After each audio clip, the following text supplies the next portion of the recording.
Bonjour, bonsoir, chers amis, et bienvenue à notre entretien numéro 48. C'est bien sûr notre entretien du dimanche numéro 48.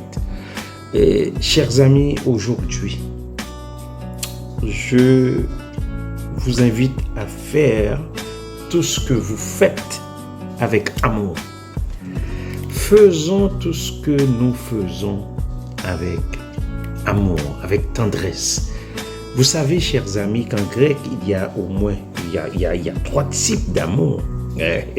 Il y a Eros, il y a Philéo et il y a Agapé. Et ce n'est pas de Eros dont je vous parle, car Eros a rapport avec l'attirance physique, la libido, l'amour entre un homme et une femme mariée. Et ce n'est pas de Philéo dont je vous parle, car Philéo est un amour qui a rapport avec le partage. C'est le souci, c'est l'amitié.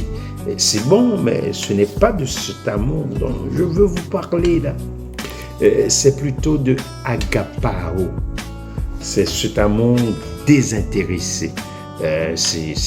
C'est la charité, on appelle ça, on traduit cet amour par la charité, cet amour qui est patient, plein de bonté, qui n'est pas envieux, qui ne se vante pas, ne s'enfle pas d'orgueil, il ne fait rien de malhonnête. Il ne cherche pas son intérêt, il ne s'irrite pas, ne soupçonne pas le mal, mais se réjouit et de la vérité. Il ne se réjouit pas de l'injustice. En toute occasion, il pardonne, il croit, il espère et supporte tout. C'est un amour qui est si puissant. Un amour énorme. Et c'est un amour qui ne tarit jamais. Donc, il faut pratiquer cet amour puissant. Et il faut le pratiquer même dans les désaccords. C'est ça mon point fort là aujourd'hui. Dans les désaccords, pratiquons ce grand amour, cet étonnant amour, cet extraordinaire amour. Ce merveilleux amour, incroyable, formidable. Et je vous dis de le pratiquer, mais surtout dans les désaccords, même lorsqu'il n'y a pas d'harmonie entre nous. Il y a manque d'accord, manque de concordance, un manque d'entente entre nous, un différend. Pratiquons cet amour. Quand on se fâche, il y a mésentente, il y a querelle, il peut y avoir dispute, trouble, conflit. Nous devons partager cet amour avec les autres. Dans 1 Corinthiens chapitre 16, chers amis, Paul est en conflit avec Apollos. Ils sont en désaccord. Paul aimerait que Apollos aille visiter les chrétiens de Corinthe, ce qui n'était pas le désir d'Apollos. Apollos ne voulait pas le faire. Et Paul est en train d'écrire aux chrétiens, les chrétiens de Corinthe. Il a démontré un amour, une tendresse, une affection sérieuse pour Apollos.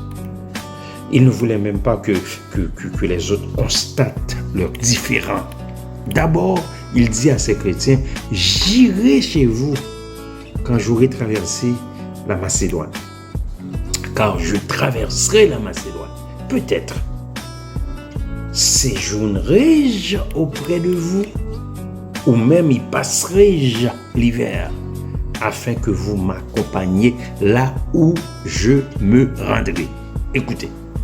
Ensuite, il leur dit, écoutez bien là, Timothée arrive.